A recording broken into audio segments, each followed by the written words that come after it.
El primer supuesto básico, desarrollado por la Gestalt, es la afirmación de que la actividad mental no es una copia idéntica del mundo percibido.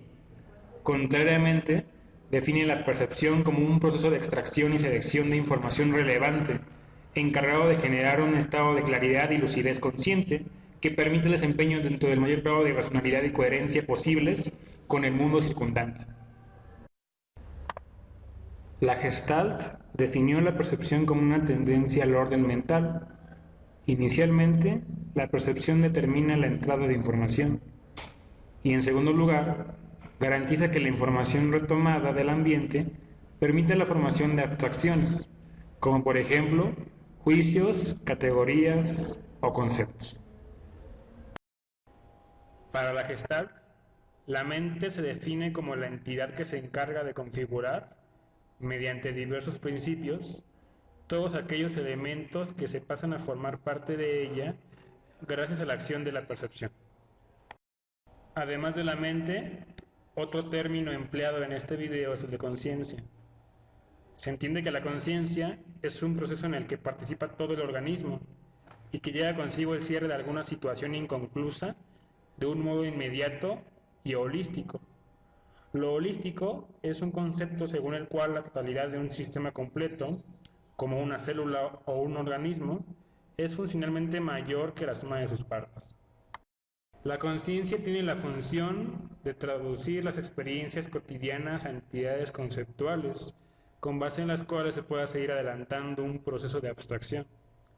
A la conciencia desde la Gestalt también se le conoce como insight.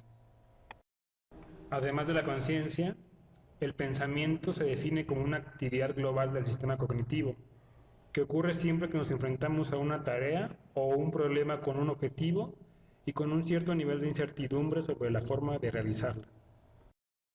Un problema se define cuando aceptamos una tarea y no sabemos de antemano cómo realizarla.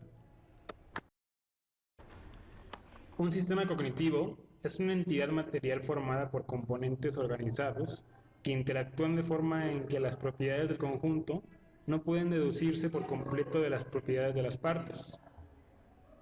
Este se enfoca en los procedimientos intelectuales y en las conductas que emanan de estos procesos. Se puede afirmar que, de la enorme cantidad de datos arrojados por la experiencia sensorial, los sujetos perceptuales toman tan solo aquella información susceptible a ser agrupada en la conciencia, para generar una representación mental. La percepción, según la Gestalt, no está sometida a la información proveniente de los órganos sensoriales, sino que es la encargada de regular y modular la sensorialidad. El siguiente cortometraje trata de dar cuenta de los principales postulados de la teoría de la Gestalt.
es usted? ¿Qué es lo que quiere? Tranquila, necesito hablarte, no te exaltes. Déjame en paz, no te he hecho nada. Tranquila, no te va a pasar nada. ¿Por qué me ve de esa manera? De seguro usted es un ratero. Si me da un segundo, le puedo explicar. Eres el amigo del ladrón que me quería atacar la semana pasada. Este barrio está lleno de lacras. Me confunde, está usted exaltada. Si me da un segundo, le puedo explicar. Ya sabía yo que tenía que hacerle caso a mi sentido común. Después de un asalto viene otro y otro. Y nos dejan sin nada, malditos. Estoy muy exaltado, usted no está en lo correcto. ¿Que no estoy en lo correcto? Este lugar es inseguro y tú eres uno de ellos. Señora, pero yo soy... ¿Qué es usted, un vago? ¿Qué clase de persona puede vestir con esas garras? Tampoco me ofenda, ya, mejor a lo que he venido. ¡No! Mi cartera. ¿Por qué no me dijo que era mi cartera? ¿Por qué no me dejó explicarle? Tengo que irme.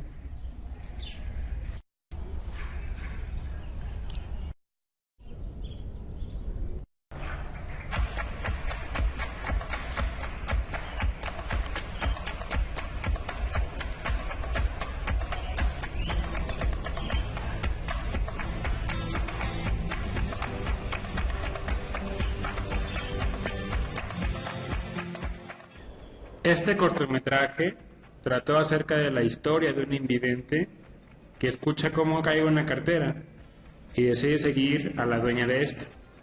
Sin embargo, la dueña piensa que el invidente tiene otras intenciones. Al final se da cuenta de lo que realmente pasó.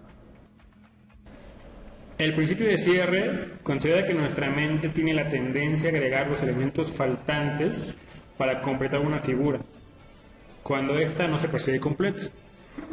Por tanto, en esta parte del cortometraje, nuestro protagonista se percibe como simplemente un individuo que se puso de pie. Sin embargo, en la mano tenía la cartera. Nuestra protagonista consideró que el invidente era similar a otras personas con las cuales había interactuado, a las cuales ella llamaba lacras. Esto lo explica el principio de semejanza. Este principio indica que la mente agrupa los elementos similares formando una entidad.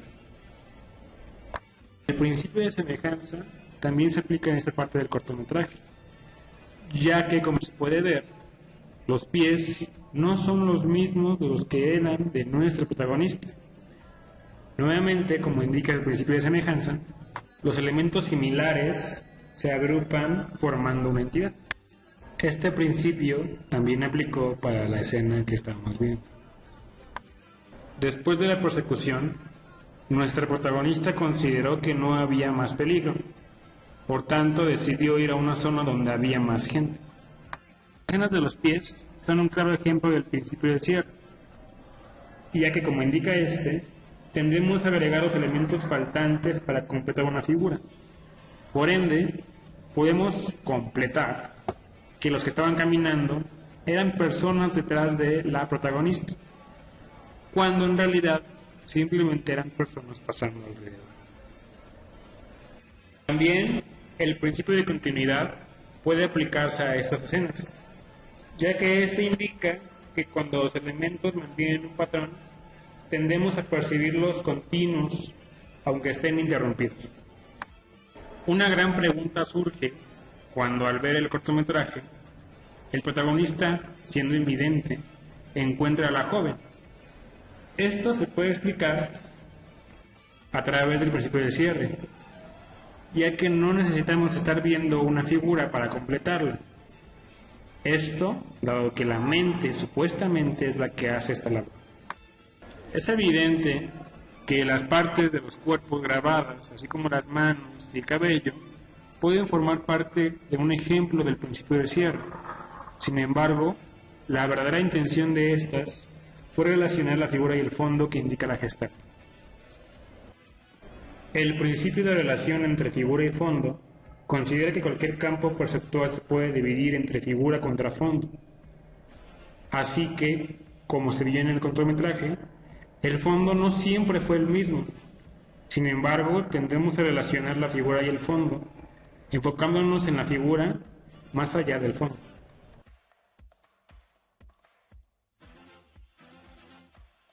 En el discurso de la joven podemos notar que ella hace referencia a otros sujetos similares al invidente. Es por ello su reacción. Esto, nos dice el principio de semejanza, ocurre porque tendemos a agrupar los elementos similares formando una entidad, como previamente se había explicado. Finalmente, el invidente consigue su objetivo. Este era entregar la cartera a su dueña.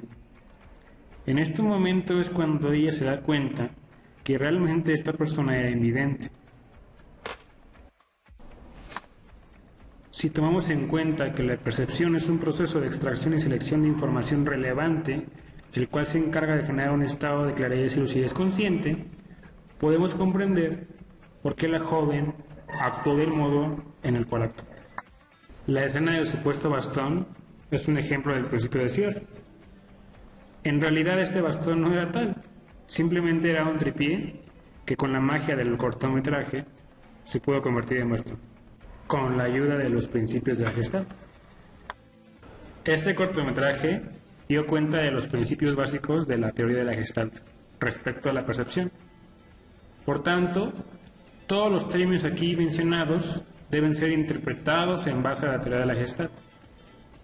Para concluir, en la vida como en la Gestalt, el todo es más que la suma de sus partes.